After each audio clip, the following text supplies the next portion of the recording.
Nice place you got here.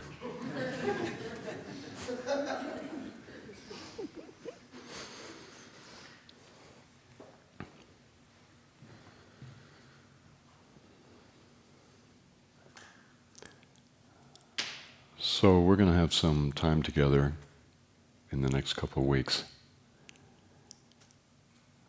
And I feel very, very, very fortunate to be able to be with you.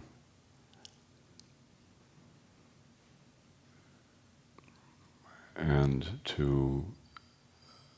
for you to have an opportunity to be in the force field of this lineage.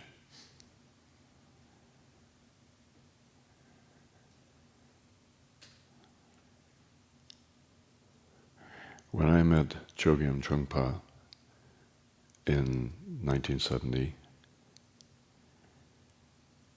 I had been interested in religion and spirituality my whole life, and studied it, and practiced. I was brought up Christian, and I read all the books, on Christian mysticism and so on. And at that time, I was in graduate school. And I'd been in graduate school for 5 years in those days, particularly at the University of Chicago, which was the #1 kind of training place for people. They kept you until they thought you were ready. And there was one guy that had been there for 11 years. Anyway, I was in year 5, and I had... it was a great program. It was unbelievable because you learned, all the academic stuff, but you actually learned about spirituality. That's basically what it was about. And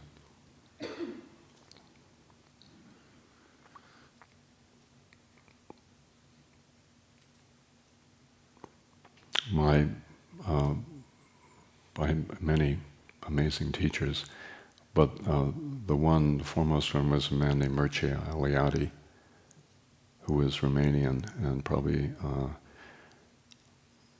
the greatest historian of religion of the last century and deeply, deeply spiritual person.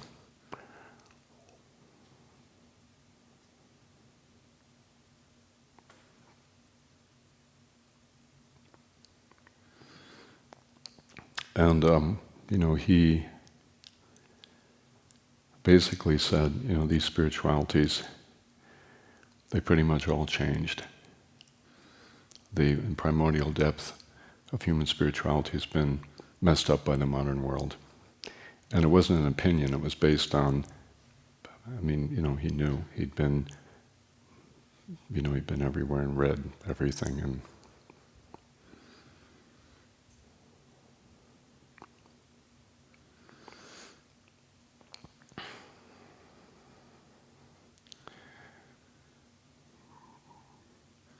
And my thing was I wanted to find it. And that's why I was there. And he said, you're never going to find it. It doesn't exist anymore. There are a lot of great teachers, a lot of great Tibetans, a lot of great Christians and Hindus and indigenous people. But in terms of the purity of the primordial human possibility, you're never going to find it because it's gone.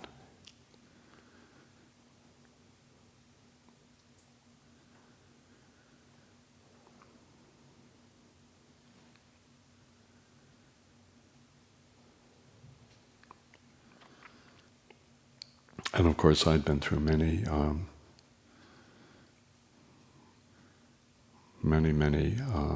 experiences, meeting people, and I've been to India and Nepal and Japan and South Asia, Sikkim. So I had a lot of field experience and met a lot of people, and a lot of amazing people, a lot of wonderful people, and. But nobody really had it. It wasn't there. It was there in bits and pieces, a little bit watered down here, a little bit twisted there. and certainly nourishing. I got a lot out of all of it.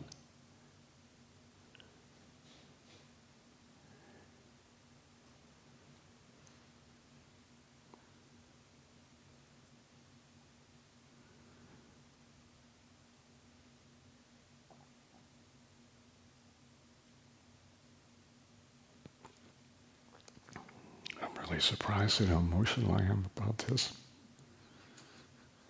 It's been so many years.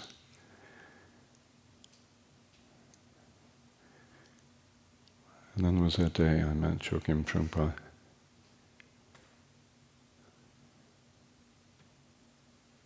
And I realized it's not dead. It's not gone. It's here. It's in him. And I could see it. And somehow my whole being knew it.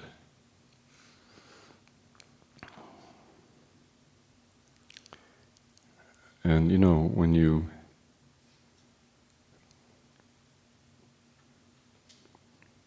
live your life,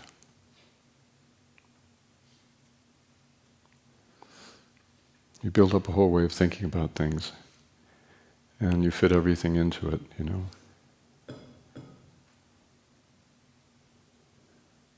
And when I met him, I realized it was irrelevant. The whole entire thing I'd built up my whole entire life about religion and spirituality, it was irrelevant. It wasn't bad. It just was irrelevant. And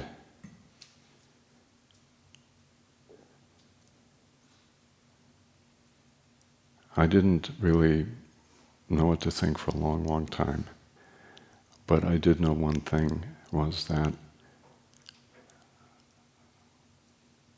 what Mircea Eliade talked about, what we studied, what we heard about, what we read about in the ancient texts, it was right here, and it was 100% alive and available, being offered.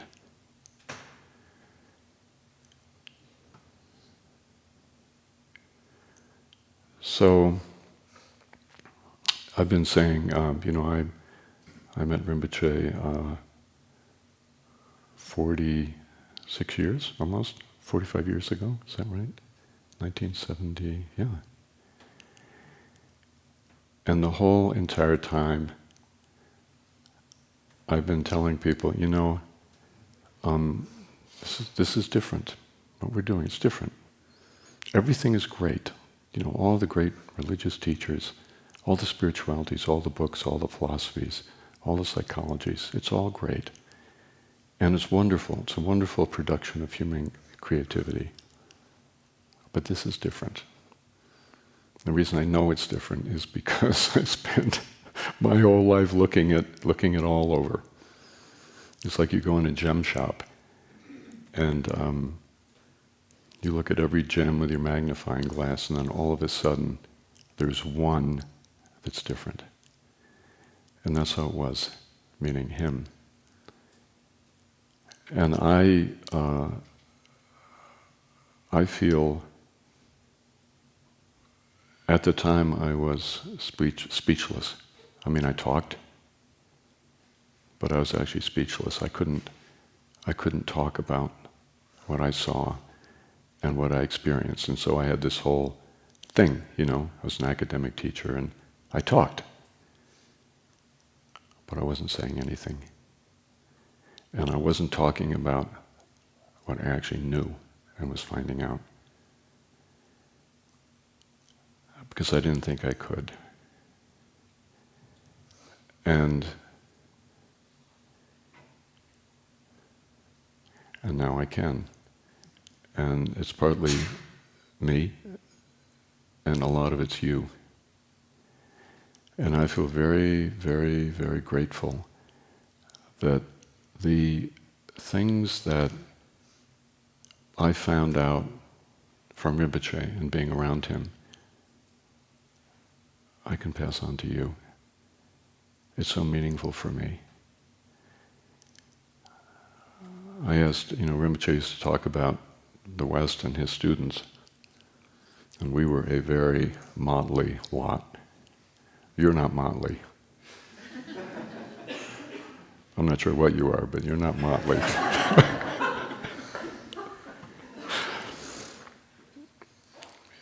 And he used to say, lucky for me, lucky for him. Because when the thing about this lineage, and I want to talk about this lineage, we're not here just to learn meditation. Actually, there isn't anything called meditation.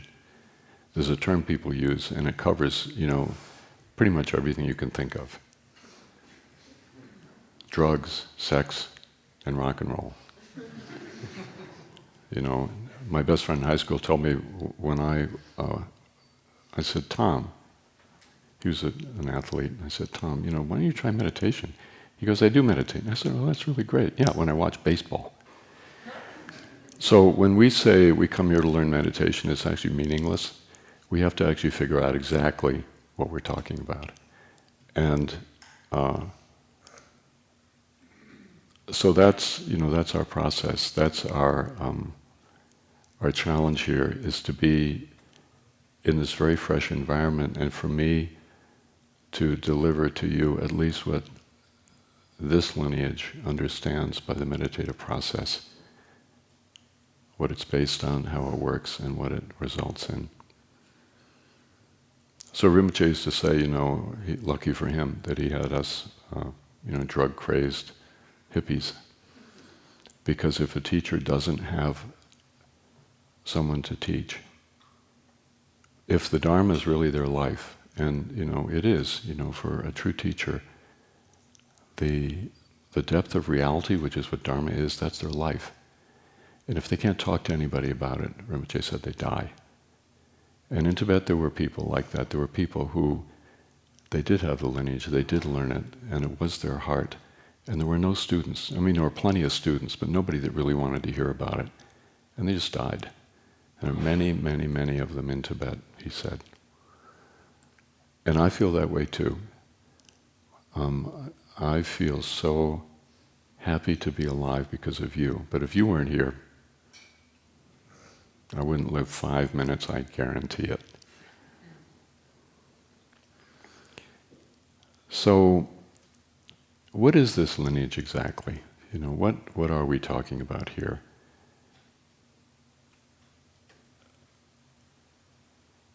There are all kinds of lineages in life. There are lineages, family lineages of, how your grandmother did things, or how your grandfather did things, and your good things, wholesome and healthy and life-giving, and they're passed down.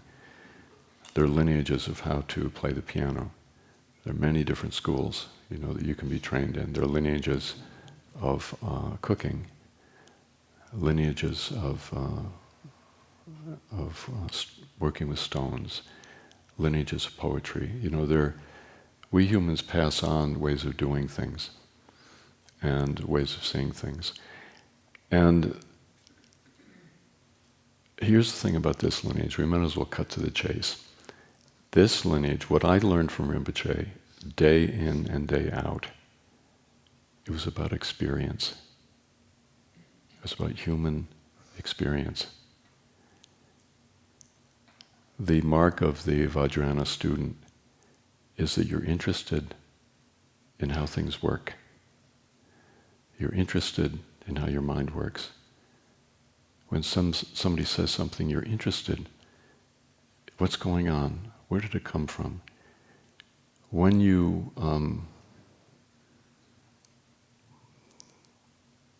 more you begin to tune in to your own human experience, the more you realize that your whole life you have actually not experienced anything purely.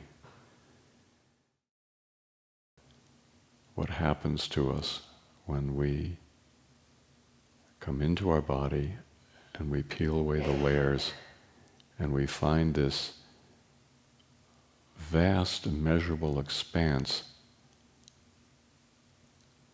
that is open and empty and free, we begin to realize there's a huge amount of energy in that space. And that's, the distinctive thing about Vajrayana is the discovery that space is supercharged. It's a deeper experience than conventional Mahayana emptiness, according to the Vajrayana. The space is supercharged and it's always giving birth. And although it's empty, it's infinitely intense. And that's actually our life, that process. And we try to do things with it from an ego standpoint. There's a very famous teacher I'll be quoting a lot, Hongzhi, and everybody knows Hongzhi, sort of like my ultimate Dharma hero. He lived in that, I think, 11th century, 12th century in China. And he said that if you can resist the temptation to try to manage yourself, then the energy in you is the life force of the universe flowing through and accomplishing its tasks in the most beautiful and effortless fashion. What Rinpoche said, people tried to type him as a Buddhist, and he didn't buy it. I'm not a Tibetan. I'm not a Buddhist. I'm just human. And what I'm teaching is a process that is in all human people. It's a possibility that it's in all human people. And he went a very long way toward helping us discover this as who we are as people, not as religious people or even spiritual people, but just what it means to be human and why we're here.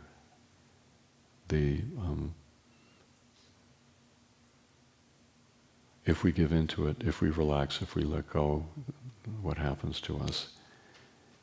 And what happens to us is, it can be very terrifying. Because the things that happen we don't expect, we're not waiting for them, we're always caught by surprise.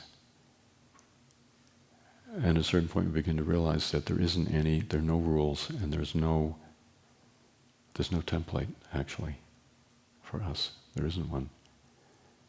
It's just something we discover moment by moment. It's kind of like the difference between the monasteries down in the valley and the people. This is a Tibetan analogy, but it actually works for really all the Buddhist traditions. And the Milarepa's cave up in the mountains.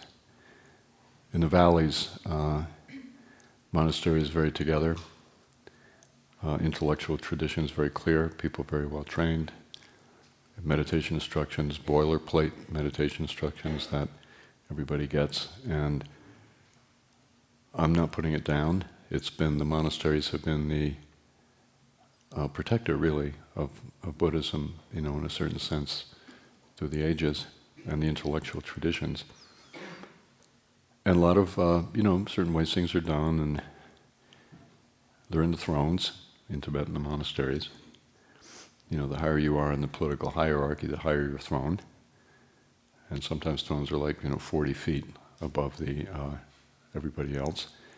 It's a whole way of doing things. And in a way it's very reassuring, because everybody knows, if you want to be a teacher, you get your Kempo degree or whatever, and you get your training, whatever. But up in Milarepa's situation, which is us, everybody's just kind of hanging out. And this is practice lineage style, which I kind of combine both actually myself, but in Tibet, in Southeast Asia, in the forest monasteries, in the Chan tradition in China, and in early Zen, it's a little more structured now. But teachers and students just kind of hang out, they practice, and they talk about stuff. And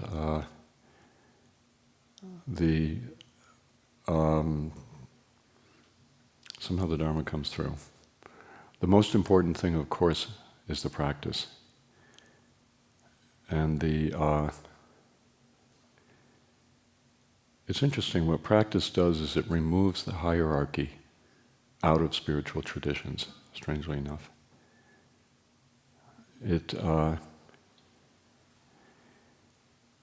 We come into a situation and, there are certain people set up as being teachers. And there's a body of teaching, which is very important. We need all that. But the process, and it's a painful one, and even with Rinpoche, I very much went through it, that when I first met him, I idolized him, and for good reason. I didn't quite have it separate between him and his lineage. I didn't quite have that figured out, so I was idolizing him. But it wasn't, over time I began to realize, this is a very extraordinary lineage. But the people delivering it are very ordinary. And this is the message to you, that everything that you hear about this lineage, whether it's me or Trungpa Rinpoche, or you want to go back further, this is not some kind of far-off thing that you, whoever you may be, can't fully realize in your person. Strangely enough, the highest teachings, or the deepest teachings of the Buddha, of the Buddhist tradition, are also the most accessible. It's the ones in the middle that are tough. All the study, all the requirements, all the, you have to do this or that. The only thing we have to do, it's so simple, is we have to get to know our own body. That's all it is. That's the whole entire journey. We have lived in a state of separation, alienation. We have created worlds upon worlds upon worlds with our thinking mind, and we have taken that to be reality. And what we have lost completely is the fundamental and always present and always accessible river of our own life. So in the Vajrayana they have a lot of things, a lot of things you do. But it all comes back to tuning in to our body. The body is the realm of direct experience. Direct experience is already enlightened. It doesn't have to go anywhere. The body is in a state of enlightenment, to quote the Sandhi-Nirmochana Sutra. It's a very early Yogacara text. The body is in a state of awakening at this moment. And the experience that arises in the body is enlightened, it's pure, it's immaculate, and it's vast. So it's a very simple process for us, and I can sit up here and I can make sense and I can make no sense, and it actually doesn't really matter. The only important thing is you being here, is us being here together and doing this work. And it's the nature of human beings to talk. And except if you're at this datta, you're not allowed to talk. You're not allowed to fulfill your basic nature.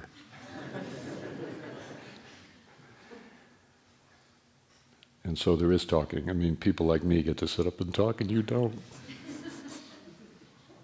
Which I actually find it very offensive, if I were in your position. So we do talk, but it's not really the main point.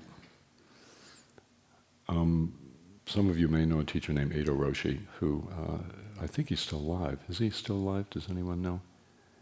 I must be in his 80s. He came to Naropa in the 80s. We had Christian Buddhist conferences, and I got to know him. And actually, some of the body work I taught, I actually learned from him before I really started teaching it myself.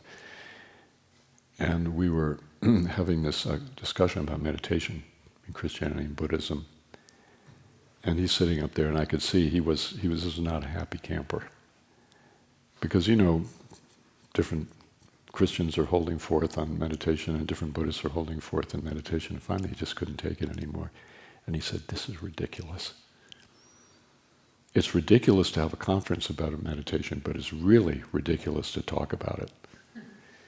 And there's a lot of truth in that. So we talk as providing a kind of container around the edges. And but the main thing is what's going on here with us, and exploring these things. I do grant you that a certain amount of understanding is important, intellectual understanding, because we have so many wrong ideas. We have to actually challenge them and critique them and look into them. But it's not really the main point ever with us. So your life here might become much bigger than it was before. You might be in the process of becoming a much bigger person. And what I mean by that is making more room to be neurotic, unreasonable, loving, frustrated, paranoid, that somehow you might be going insane being in this container. And I can relate to that myself. I've done retreats where I actually was fairly convinced, not 100%, but 90% convinced I was going insane. And that's becoming a bigger person. And then as you go forward, you may find yourself more touched and more upset by the suffering in the world. You may see a photograph in a magazine of a mother in some out-of-the-way place holding her dead baby, and it may haunt you for the rest of your life. What we are doing in this process is we are letting go of the self-protective boundaries, and we're finding out what it means to be alive. And we're finding out what it means to be human. And what we discover is we are no different. And this is a big one for humans, because we all think we're special. But we discover that we are no different from any other person on the planet. And we know that because we begin to experience everything that we thought was about them and their problems, their frustration, their insanity, their family dysfunction, their hunger, their hopelessness, their despair. We thought it was all about them. And we start to come into those kinds of experiences ourselves.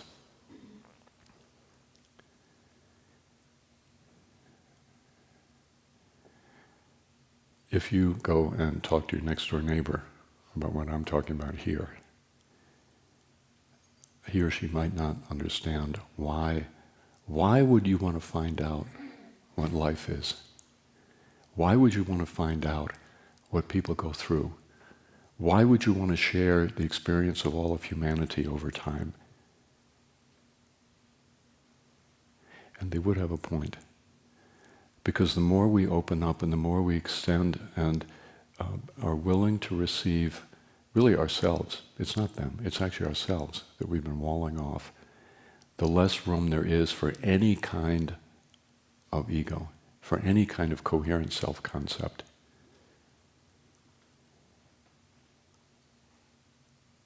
We don't need an ego. We need a managerial function, which is one of the things that ego has co-opted. But we do not, and that managerial function is not, it's not fundamentally ego-based. It's something that the ego uses. But we actually don't need to have an image of ourselves. We don't need to think of ourselves in any particular way.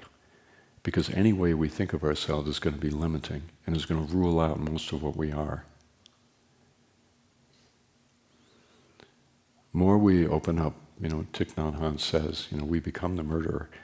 He's not kidding. I mean, we find in ourselves that murderous instinct. We become even if we're like, like very assertive, aggressive, strong, controlling person, we become the rape victim. And we find in ourselves that we have been raped repeatedly. We come to know actually how it is for everyone.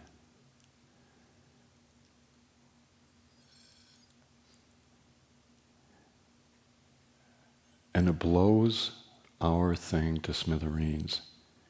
And we become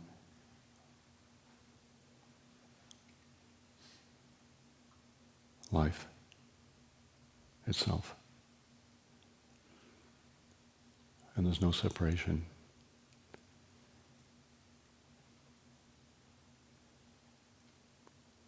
And that's something that it can't be taught, but the way to it can be taught. And that's what this is about. Now you might say, why do I want to? You probably don't, or you wouldn't be here, but just for the sake of argument, you might say, why would I want to know that? Because there is something in us as humans that wants to know everything before we die. Not in an intellectual sense, but we want to know in our body and in our spirit and in our soul how it is. What is this vast universe, and what is all this life, and what is all this suffering, and what is all this joy? And I'm not just talking about people. We begin to discover that what we go through, the universe goes through. An exploding star has its own version of joy. A leaping whale has its own version of joy, its own version of life. And there's something in us. It's an appetite that is so deep in our soul. That's what we want. That's why we're here. We're not here to achieve some kind of limited goal. We want to be human in a way that is boundless, infinite. William Blake says, when we begin to live in that way, then every moment of experience is infinite. We actually touch infinity. He says, when the doors of sense perception are cleansed. In other words, when the doors of our experience are cleansed, when our thinking mind has been temporarily set aside, the moments of our life, the things that we see, the things we go through, we touch infinity and we touch eternity. And as we always say in this lineage, we don't touch infinity by leaving behind our incarnation. We touch infinity by surrendering fully into it. And it's a very different process. It's a process of coming back and going in and going deeper and letting go and seeing what happens.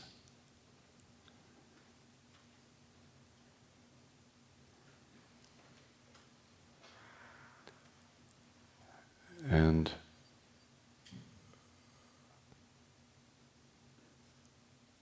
that is,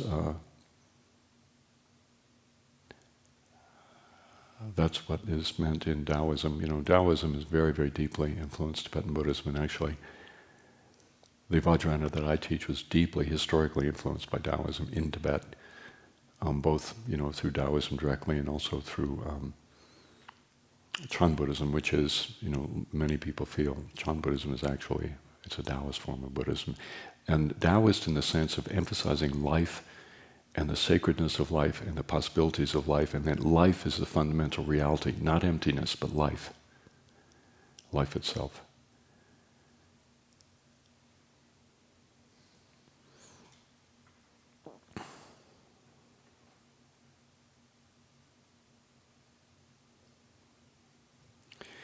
And when we touch life, strangely enough, we touch infinity. When we touch life, we touch eternity in the true sense. It's not eternity as an alternative to time, but it's realizing that time, when you look deeply into it, is eternity. And it's not touching infinity as an alternative to be local. It is through being completely and totally local and understanding what that means that we touch infinity. It's so embodied. It's so present. And it's so real in our human experience. It's not abstract. It's not an alternative. It's the source, so to speak. So in this program, what I would very much like to do with you is to work a lot with the lower belly. And up until this point, you've done a lot of work with the lower belly, but trust me, we're just scratching the surface. And very good. Did your tummy itch, or did you was that just, you're just teasing me? Yeah. I said, we're scratching the surface, and he goes.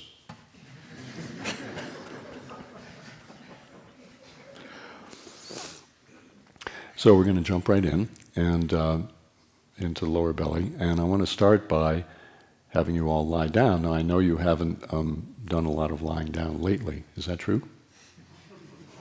Except, at night or in between. So we're going to lie down, we're going to do some 12-fold lower belly breathing, and then we're going to start making our way into the lower belly and see what happens. Okay? So let's do that.